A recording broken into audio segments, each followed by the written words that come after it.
Good morning. As you know that during class we have already discussed about lipids, means what are lipids, what are the classification of lipids, their nomenclature, and there were several property of lipid already we have discussed. So remaining part of lipid now I want to continue. So in that one is the phospholipids. So as you know, the lipids are generally esters of fatty acids with alcohol. But in phospholipid, additionally there will be some nitrogenous base and phosphoric acid also there along with the fatty acid and alcohol.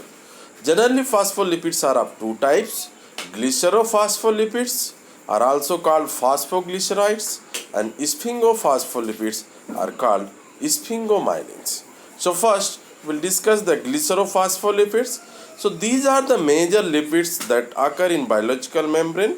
These are the glycerol 3-phosphate esterified at C1 and C2 with fatty acid. So as you know, glycerophospholic means glycerol should be there, fatty acid should be there, along with that there will be some phosphoric acid. So you know glycerol having 3 carbon C1, C2 and C3 all having hydroxy group. So in glycerophospholipid C1 and C2 are esterified with fatty acid. Generally C1 contains saturated fatty acid while C2 contains unsaturated fatty acid. So different type of phospholipids are discussed below. First one is phosphatidic acid. So this is the simplest phospholipid. It is an intermediate in the synthesis of triacyl glycerols and phospholipids. For example, you can see here this is the glycerol moiety having 3 carbon 1, 2, 3. First carbon is esterified with saturated fatty acid, that is palmitic acid, while the second carbon is the OH group present at second carbon is esterified with the unsaturated acid, that is the oleic acid, and carbon number 3 contains phosphoric acid residue. So this is the common structure for any phospholipids. So now we will see if you change the X, then it will give different kind of phospholipid. For example, if X is H, then it's called phosphatidic acid. Second phospholipid is lecithins, also known as phosphatidylcholine. These are the most abundant group of phospholipid in the cell membrane. It is phosphatidic acid with choline as the base. Means this common fragment will be there in every phospholipids as I discussed just now. So only here change will be the value of X. So if X is the choline, that is this molecule, this moiety is known as choline moiety, and if it is present in place of X, then this structure is known as lecithins. Third one is cephalin. Cephalin is also known as phosphatidylethanolamin. Means here in the place of X there will be ethanolamine residue. So this is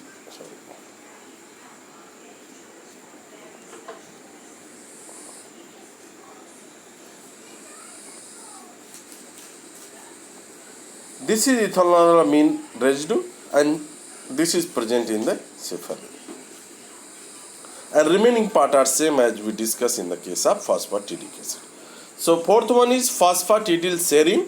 So here also by name itself you can see that serine will be the additional part, that in place of X there will be serine moiety, then it is called phosphatidylserine. Next one is phosphatidylinositol. So this stereoisomer myoinositol is attached to the phosphatidic acid. Means in the place of X there will be myoinositol. This is the one of the sugar moiety. So this is present in place of X. So this is an important component of cell membrane. The action of certain hormones, for example oxytocin, vapopressin, is mediated through phosphatidylinositol.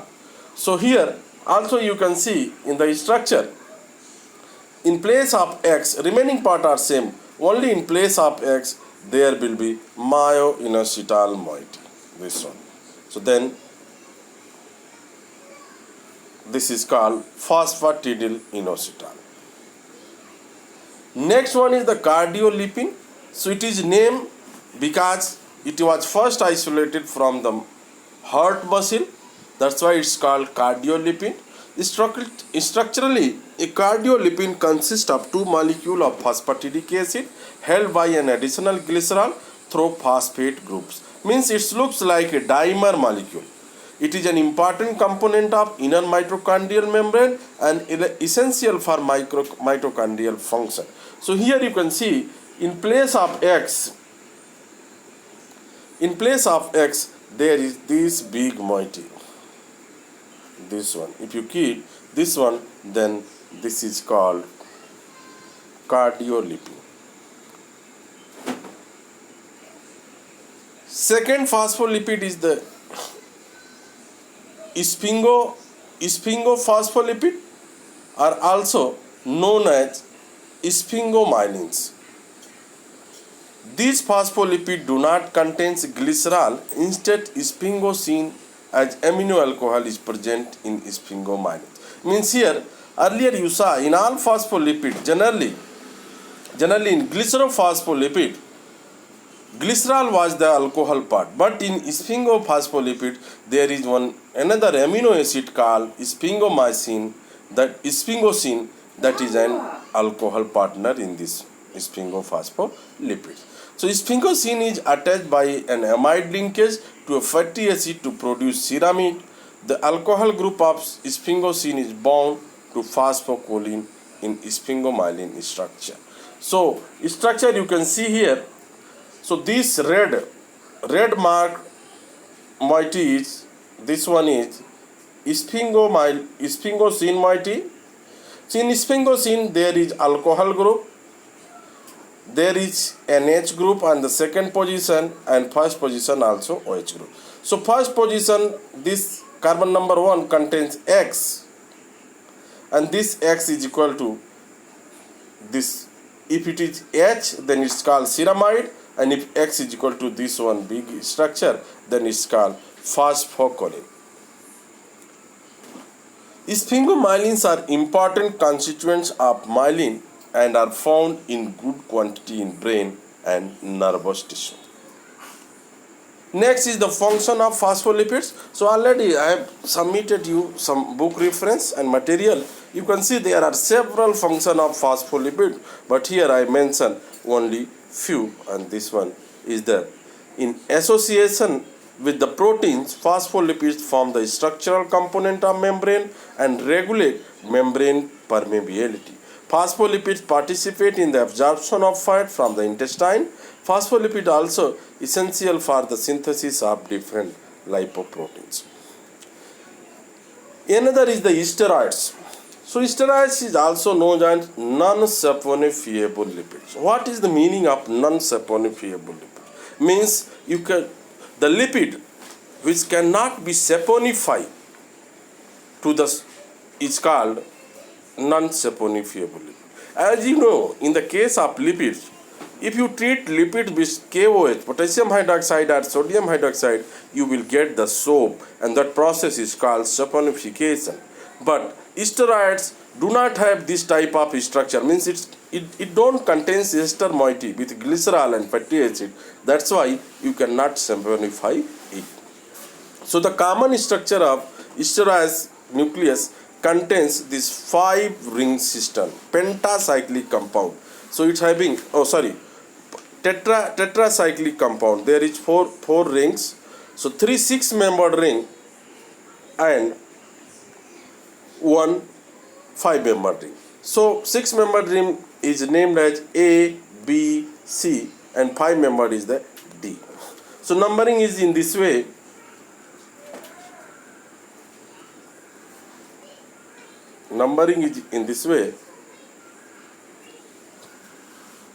And there are, so means any compound, any biologically biocompound, biomolecule which contains this nucleus is called steroids. So some example of steroids are sex hormone. For example, testosterone, progesterone, these all are the steroid nucleus. Vitamin D, biles, adrenal hormones, cholesterol.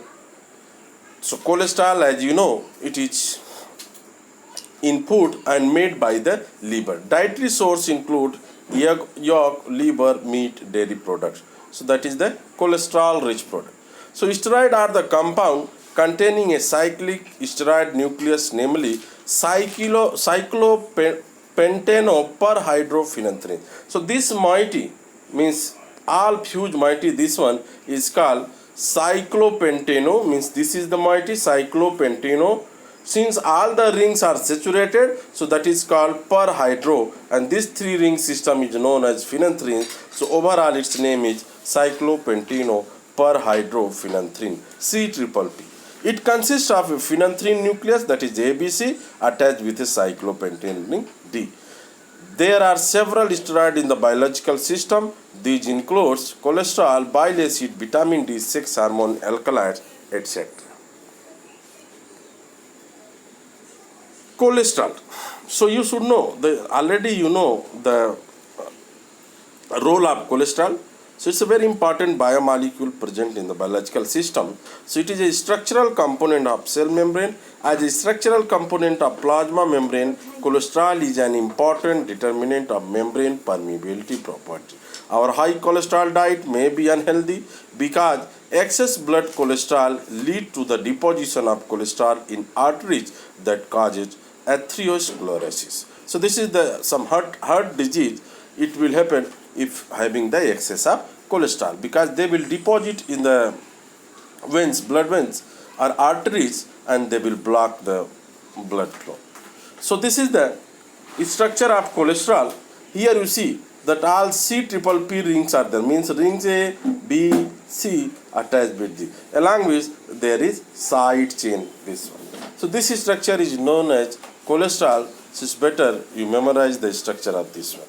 So it is abundant in membranes such as plasma membrane that include many lipids with long chain saturated fatty acids. The structure of few important steroids can be seen as follows. So first one is the estrone. This is the estrone, it's the female sex hormone. Another is progesterone. This is also estrogens. This is also female sex hormone. And testosterone, this is called androgens, and these are known as male sex hormones. Another topic is steroids. What are the steroids? So this is similar to it is recently discovered molecule, and it is the similar to the steroid. So structure is given here. This is the first steroid isolated from plants. So these are the new group of plant hormones having significant growth promoting activity. Means they are regulating the growth of the plants, and steroids were first isolated from the pollen of Brassica napus. Another class of lipids is terpenes. This is also non-saponifiable lipid, means it won't contain ester groups. So it is a non-saponifiable lipid found in plant. These are generally hydrocarbons formed by isoprene. So what is the isoprene? You can see here this compound 2-methyl-buta-1,3-diene are also called isoprenes.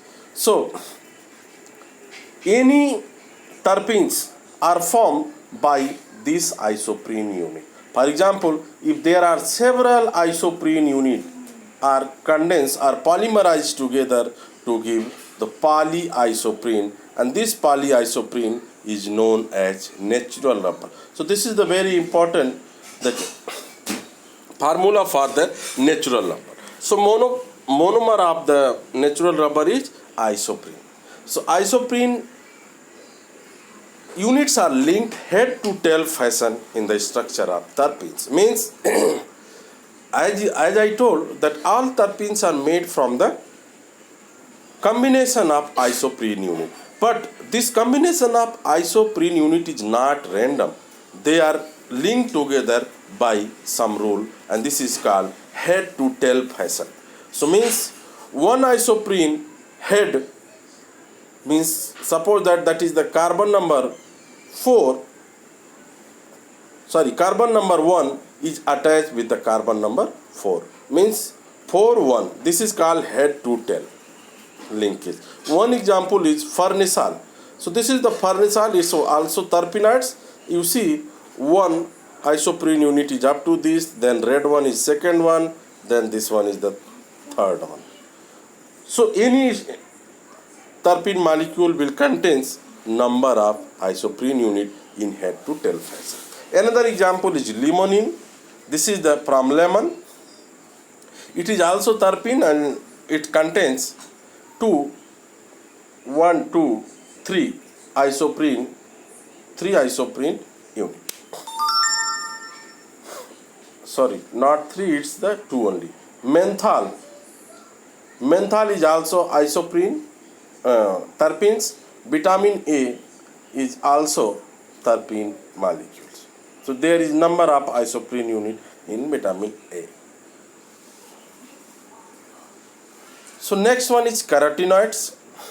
So this name is based on the carrot. So if you go in detail for the terpenes classification, so terpenes are generally classified based on number of isoprene unit present. Suppose that if there is 2 isoprene unit, then that terpene is known as monoterpenoids or monoterpenes. If there is 3 isoprene unit, then it's called sesquiterpenes, and if there are 4 isoprene unit, it's called diterpene. If there are 6 isoprene unit, it's called triterpene. If there are 8 isoprene units, it's called tetraterpenes. And these tetraterpenes are also known as carotenoids. Means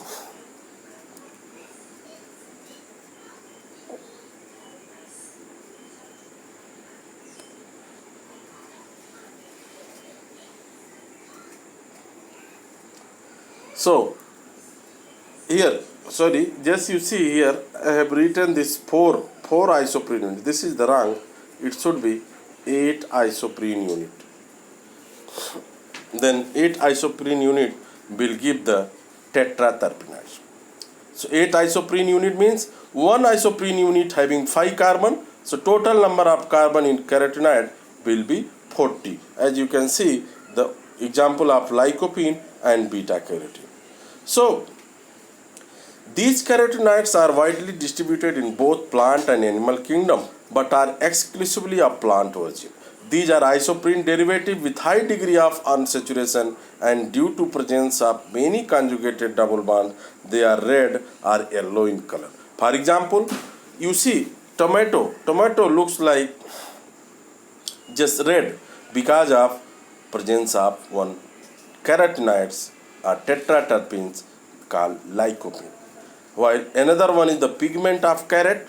So carrot contains, or red color of carrot is due to alpha and beta carotene. So this is given 2 structure. At least memorize this big structure are there. Here also all are isoprene, polyisoprenes. Means number of isoprenes are linked together in head to tail fashion.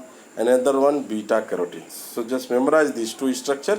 These are the example of carotenoids. Next one is chlorophyll. So all of you are much aware about the chlorophyll. So it is most abundant pigment in the chloroplast. Chlorophyll molecule are located in thylakoid membrane. It has magnesium ion in the center. It harvests energy by absorbing certain wavelength. So generally plants are making foods using this chlorophyll by taking the water from the soil and carbon dioxide and taking the energy in form of proton by absorbing through sun rays. Plants are generally looks like green, and this is because this wavelength is reflected, not absorbed by chlorophyll. There are several types of chlorophyll, and important one is chlorophyll A and chlorophyll B. So you can see the structure of chlorophyll here. So this molecule is called porphyrin type molecule, and here magnesium ion is coordinated with the nitrogen of all 1, 2, 3, 4, 5 membered ring system. So So this is the structure, and this portion is known as head, which is responsible for absorbing light, and this portion is called tail. So if R is equal to this R, if R is equal to CH3, then it is called chlorophyll A. If R is equal to CHO, then it's called chlorophyll B. This is the structure of chlorophyll A and chlorophyll B. So thank you very much for your patience.